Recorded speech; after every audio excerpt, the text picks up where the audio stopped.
It has been 5 years of doing videos at Banjothon, and I now have cornered one of my primary people that I have waited for.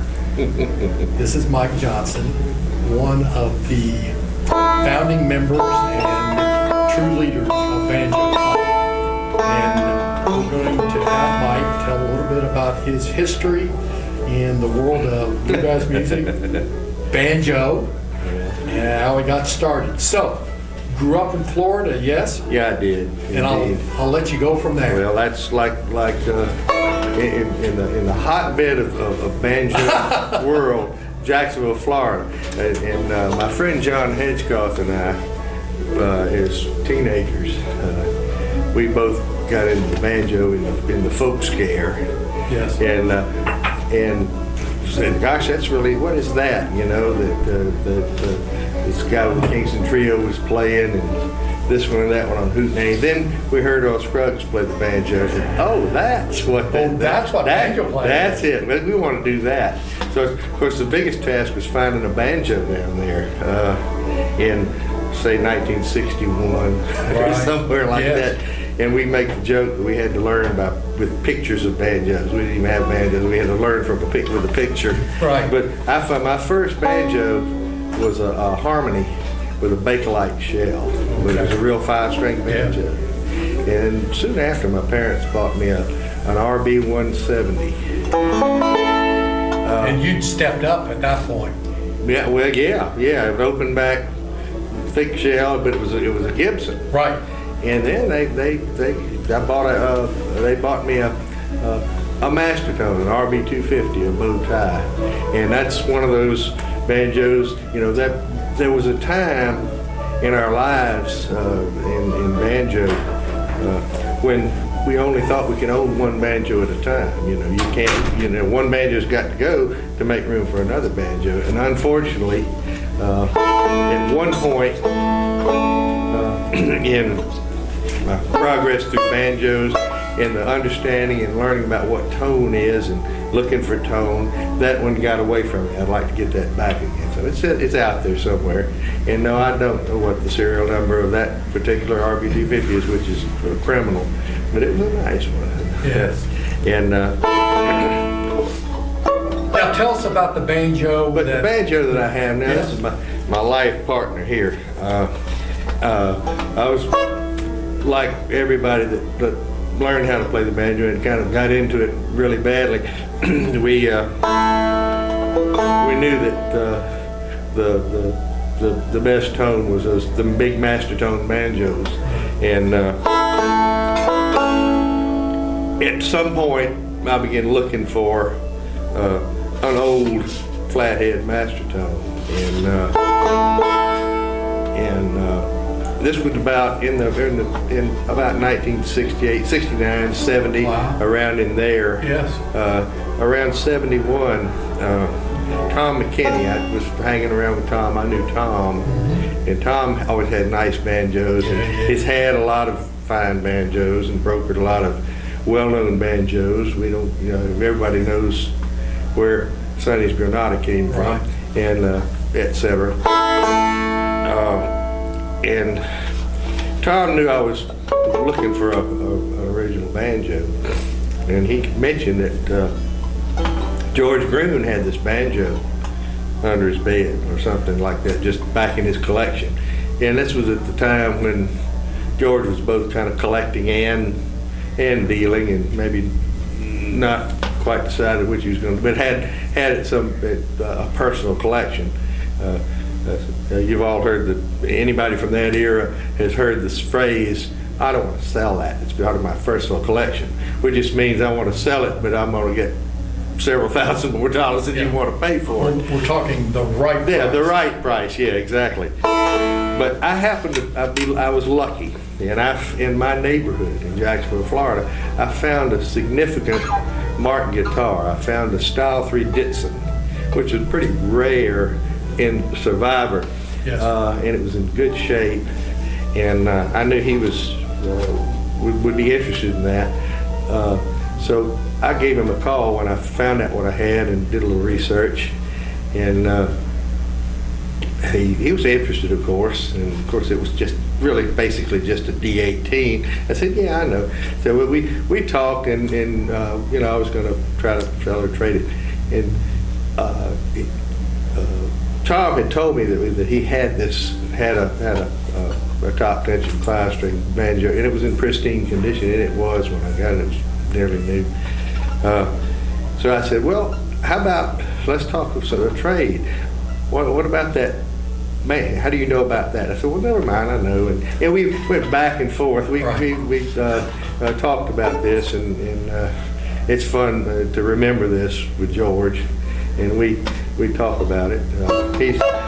I had known him too in that same period when he was coming to festivals, and he spent time with us, and we were friends. And he well, how do you know about that? And I said, well, never mind. But I didn't want to tell him Tom McKinney ratted him out. Yes, right. So I knew he had. So anyway, without going into details that reveal things that maybe ought not be revealed, we took about 50 phone calls later. I agreed to price that guitar if he priced this banjo, and he did, and I did, and we met, and there was some money exchanged. I had to give some money. But I ended up with this banjo, and I've loved it. It's inspired. Lifetime partner. Yeah, my life partner. It is inspired my playing and influenced my playing, and it's just a perfect match for me. Good. And I've loved it and continue to love it. I've put all the wear on it that was done. Of course, George, when he sees it, everyone says, that banjo was new. Got it, you know. I said, well, yeah, so was I. Yeah. we all were in better shape 49 years ago. Absolutely. So I got this June 6, 1971. I picked it up there at his house when he was still living at the old house in Antioch. My pregnant wife and I went down there. Why don't you play a number of your choice? Well, I'll play one. One of my desires. It's unrealistic for a bluegrass musician to want a hit record or something commercially successful. My goal is to write a jam session standard, you know. Yes. Like just that would be true greatness, I think, in bluegrass. So this is a tune I call Old Joe Quark. Quark? Q-U-A-R-K. It's kind of reminiscent of Old Joe Clark and some other things, and I hope I can get through it. I just ate a lunch and took a power nap. I might be able to. We got you at the right time then.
Now, tell us a little bit about how you come to get involved in Banjothon and Larry and Gary and Barry. Because Barry and I got all the other Y's, but now your involvement. Barry and I are old friends. Now, I'm older than Barry is. I've known Barry since he was a child. Really? And but we were both young. Yes. So it wasn't like I'm a old man and we were just at different ends of a spectrum of youth, and we're both intensely interested in the banjo. And I ran into Barry in North Georgia. I would go to Hiawassee in Towns County to visit my grandparents. That was a big part of my musical development. I was exposed to some really good players and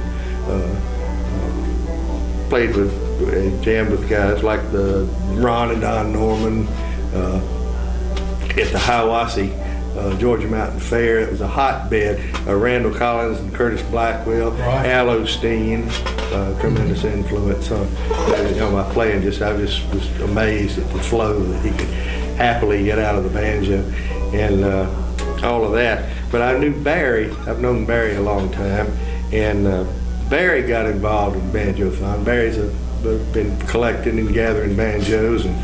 Another Top Tension owner. Yeah. Well, I got one, and then he had to get one too. And, I wondered if you influenced him. He'll tell you that. It's not for me to say, but that's for him to say, and he does say it. And of course, in later life, we influence each other. Yes. And in fact, he got me to the first Banjothon. He started going, Larry founded this thing, of course, you got the whole story about that Right. in 2000 or so. And incidentally, Tommy Goldsmith put together a wonderful article about Banjothon and a brief history of it in the January issue of Bluegrass Unlimited. And Yes. I hope that people will keep on supporting that magazine. That Right. meant so much to us for 50 years now. I would hate Yes. to see. I'm dismayed to find quite a number of people, I'll let my subscription last, but I mean to do that. I said, well, do it. Yeah. But anyway, that aside. Like you said, it's a great article. Yeah, and it is. He got it right. But I got involved in Banjothon about 2005. I went to the first one that I'd gone to, and Barry was involved in it. And then he got more involved in it. Of course, I got involved to help him help Larry. Larry, it got sort of bigger, and it's a logistic, it's feat to accomplish.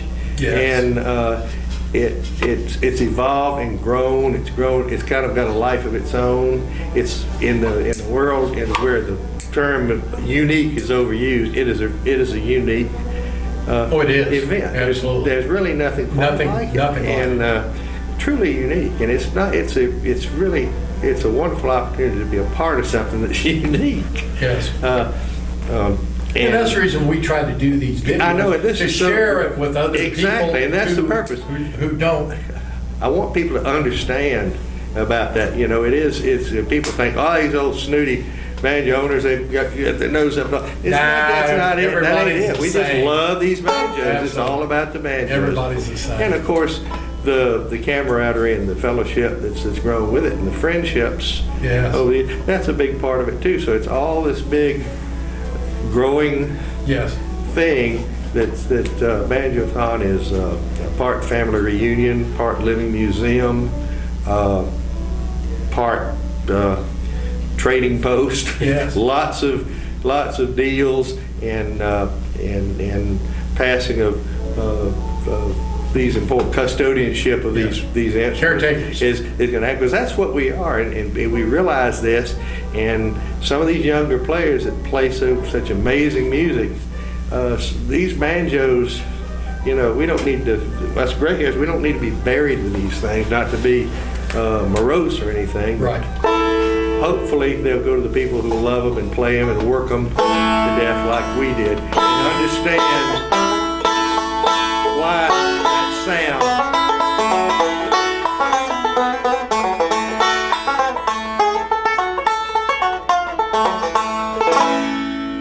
that's produced by these instruments is unique.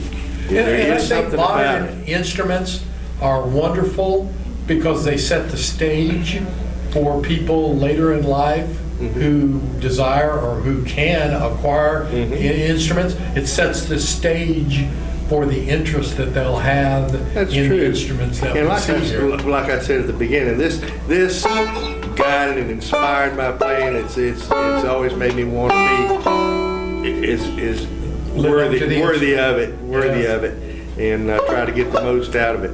But as Larry was looking to have some help to to sort of take some of this over, because it's well, you know, What's a formidable task? yeah, he says, well, I'm not getting any younger. He said, I want to turn this over to some younger guys. And I said, well, we want, you need to be, you're the godfather as long as you will be, but we'll try to do the heavy lifting. Yeah, you carry the torch, but we'll light it. Yes. You know, that's the thing. That's the idea, and that's the way it is. And it takes us all.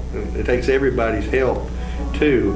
We depend on so many people, and you know, as quaint as it seems, again, it's all voluntary. It's supported by donations. It's very informal. There's no business of it. It's not a business entity. It's not for that. It's not for public. It's not for profit. It's for it belongs to everybody. Yes. That comes, and we all have to participate. We all have a Yeah, we have to participate. Yeah. In fact, we're going to go out here in a minute and make the speech and exhort everybody to get off their wallets and give their fair share. Right. You know, it's like PBS. Yes. Yeah. I went through that in Jacksonville in my career. I had a radio program. And I did not do much.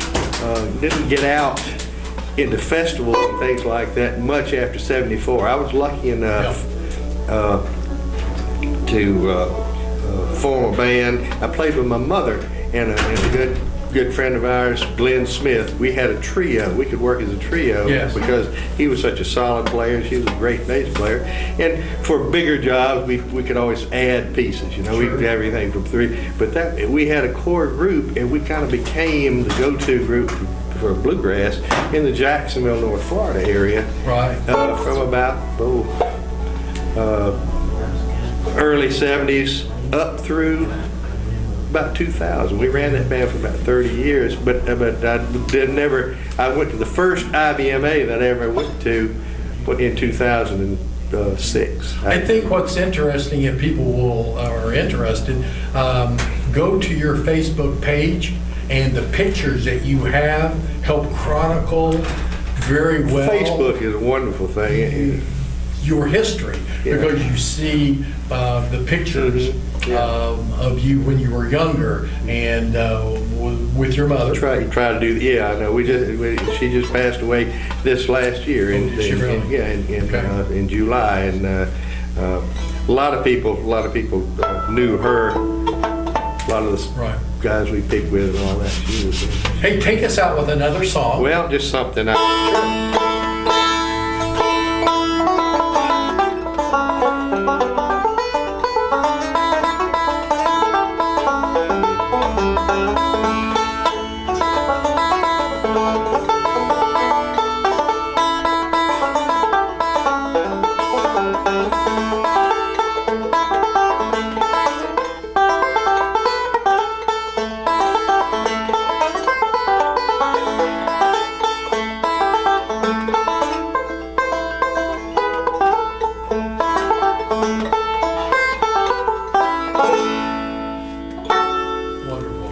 Thanks, Mike.